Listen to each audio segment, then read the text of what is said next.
We've dodged the bullets of the train strikes, we've navigated our way through the pothole pandemic, and we have made it to our meeting venue today, the Stationers' Hall.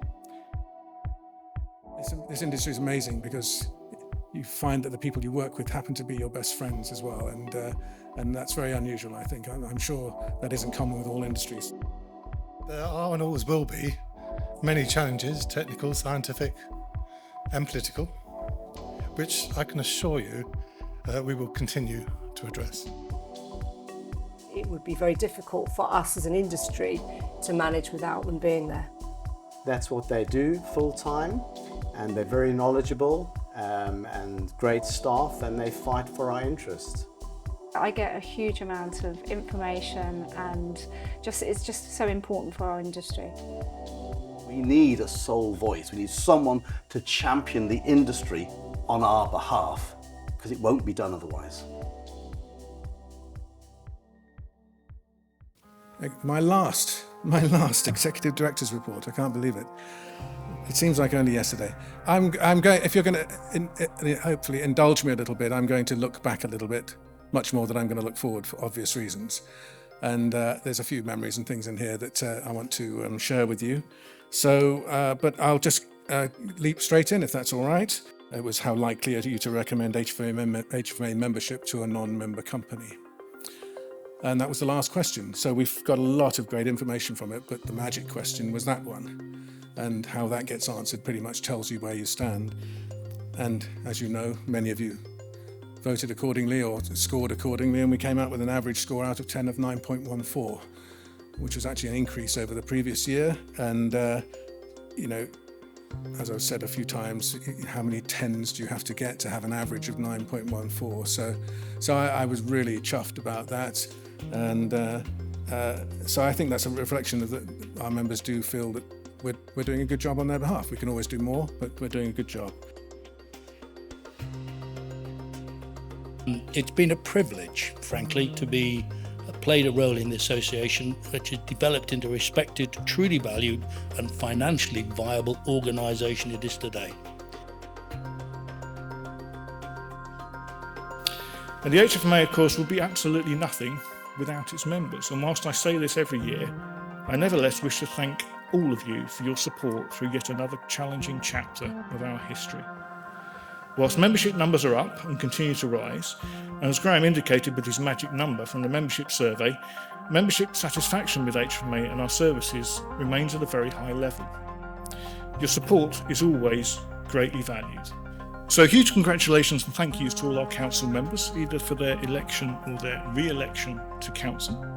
And we of course look forward to welcoming the new council member to the coming meeting, which, put in your diary please Miles, is July 13th, so I hope you're available.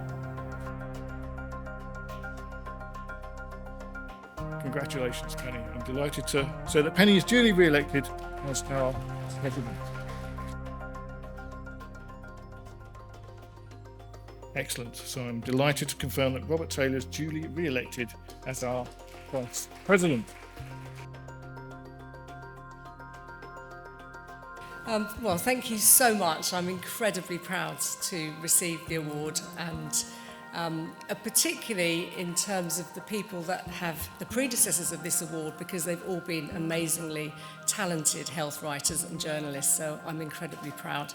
A heartfelt thanks to every one of you, and thank you again for this award.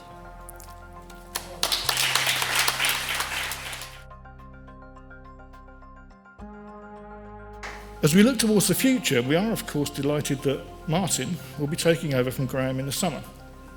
Martin's very well known to many of our members. He's served on council for a number of years. He's also a former chair of the association, as well as a leading figure at our European association, EHPA. I'm looking forward to working much more closely with Martin going forward in the future, as I know to the whole team at the HFMA. Undoubtedly, the coming year will throw up more than its fair share of challenges for our industry. But from pandemic to permacrisis, rest assured, the HFMA will remain firmly by your side. This is my first address to the membership as the new Director General. So I'd just like to express how proud I am to be able to lead the HFMA team going forward. But we, the HFMA, continue to be well placed to support you, our membership, and our industry. Over the past few years, there's been an increased interest in all aspects of sustainability, and many companies are committed to reducing effects on the environment by considering the impact of the whole supply chain from raw materials through to the final consumer. What we're going to do today, just to start everything off, is to talk about sustainability in a larger context, what's happening in the world, but also really drill it down for your businesses. This has probably been our single most effective initiative, because rather than a lone voice cracking the whip, we are now a collective force, I believe, for good. We've got so far to go. But we're on a journey, and we all are, and it's something that we are incredibly passionate about. This is what I'm talking about, is why take action? I think it's already been demonstrated with our speakers earlier that there is a need, there's an urgency for that.